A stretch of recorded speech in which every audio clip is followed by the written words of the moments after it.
আসসালামু আলাইকুম। আজকে আমরা আসছি কপি খেতে, ফুলকপির খেতে।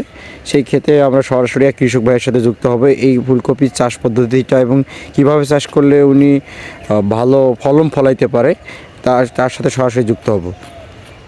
আসসালামু আলাইকুম। ওয়ালাইকুম আসসালাম। আপনার পরিচয়টা দিবেন। আমার নাম মোহাম্মদ আলমগীর হোসেন, গ্রাম ঘাগটপাড়া, থানা তাজহাট, 15 নম্বর ওয়ার্ড, রংপুর জেলা। হ্যাঁ, রংপুর জেলা। কত বছর থেকে চাষাবাদ করেন? নিম্ন হলে 30 বছর। এটা কোন জাতের ফুলকপি লাগাইছেন? এটা সিলভার স্টার ফুলকপি চাষ আমরা প্রতি বছরে করি। মাটি ভালো, এটা বেলে 10 মাটি, আবহাওয়া ভালো। এটা আমরা বপন করছি সিলভার স্টার। হ্যাঁ, চারা নিজে বিচি নিয়ে আসি, নিজে তার চারা তৈরি করছি। আচ্ছা আচ্ছা। চারাতে প্রচুর পরিশ্রম হয়। প্রতিরোধ যায় ঠিক আছে। আমরা এখানে কিছু বালাইনাশক স্প্রে করি, তারপর মনে করো তোমার পচাড়ির যন্ত্রে মনে করো বিভিন্ন প্রকার ওষুধ স্প্রে করি, না করলে তো হবে না। জমি এবারকার নিম্ন আবাদ করছি 150 শতাংশ। একটা প্যাকেটে 1500 থাকি 1800 চারা হয় আর কি একটা প্যাকেটে। হ্যাঁ, 10 গ্রাম বীজ। সারি পদ্ধতি করার পরে আমরা কান্দি বাঁধি দিই, বা কান্দি তুলি, দেখা যায় আলুর মতন কান্দি তুলিয়ে উপর চারা লাগে দিই, যাতে তখন বৃষ্টি টিষ্টি হইলে পানিটা নিষ্কাশন চলে যায়। একটা সারি থেকে আরেকটা সারি প্রায় 20 থেকে 22 ইঞ্চি হবে। ভাদর মাসে বীজই ফেলাছি, 1 মাস হয়েছে চারা লাগতে হইতে। আশ্বিন মাসের মনে করো মাঝামাঝির দিকে লাগিয়েছি।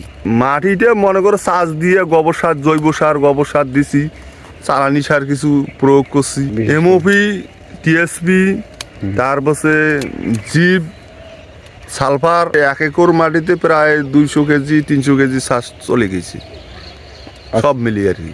হ্যাঁ, অতিরিক্ত সার প্রয়োগ করলে কবি তো মনে করো সারের জোরে কবি হবে না, নষ্ট হয়ে যাবে। পানি মনে করো যখন পানি মনে করো 3-4 বার সেচ দিছি, আর মনে করো নিড়ানি দিছি 2টে, বাঁধন দিছি 3টে। পানিটা 1 সপ্তাহ মানে আবহাওয়ার উপর নির্ভর করে। আচ্ছা।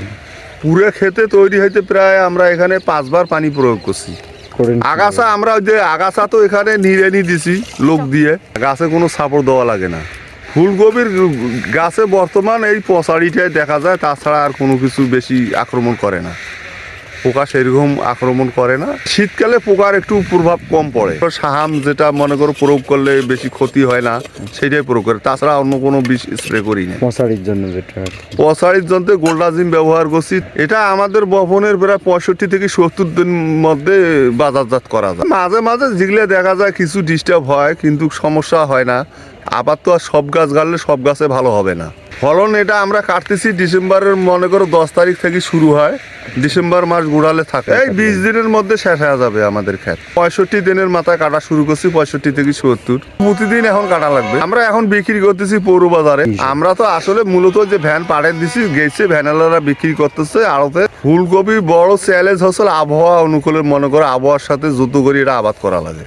22 সালে 23 সালে মোটামুটি আমরা ভালো টাকা পাইছিলাম। নতুন কোনো কৃষক যদি চাষ করতে চায়, একবার মাটি থেকে প্রস্তুত করা থেকে একবারে বাজারজাতকরণ করা পর্যন্ত কি কি করা লাগবে? প্রথমে জমি মনে করো চারা প্রস্তুতি করে নেবে, তারপর মনে করো জমি সার টার দিয়ে রেডি করবে, করার পর মনে করো চারা লাগাইবে, লাগার পরে 2-1টা নিড়ানি দেবে, দেওয়ার পরে মনে করো পানির সেচের দরকার হলে সেচ দেবে, যখন প্রয়োগ শেষে তখন দেবে।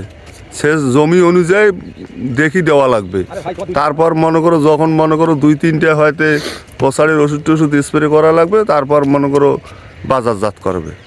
সেই একটা কোনো পরিশ্রম বেশি একটা নাই এখানে। ধন্যবাদ আপনাকে এত সুন্দর তথ্য দেওয়ার জন্য।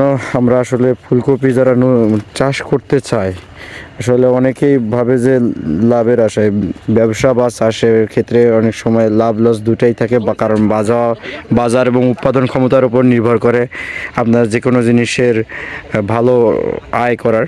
তো আমরা যারা চাষ করতে চাই তারা এভাবেও চাষ করতে পারেন। আর আমরা সবসময় কোনো ফসল বা কোনো কিছুর চাষ পদ্ধতির প্রতিবেদন আপনাদের দিয়ে থাকি। যারা আমাদের ভিডিওটি দেখেন তারা আরও নতুন কোনো ভিডিও পেতে আমাদের চ্যানেলটি সাবস্ক্রাইব করবেন, এবং আমার ইউটিউব চ্যানেলে আরও নতুন নতুন ভিডিও পাবেন। আমাদের সঙ্গেই থাকুন। ভালো থাকবেন সবাই। আসসালামু আলাইকুম।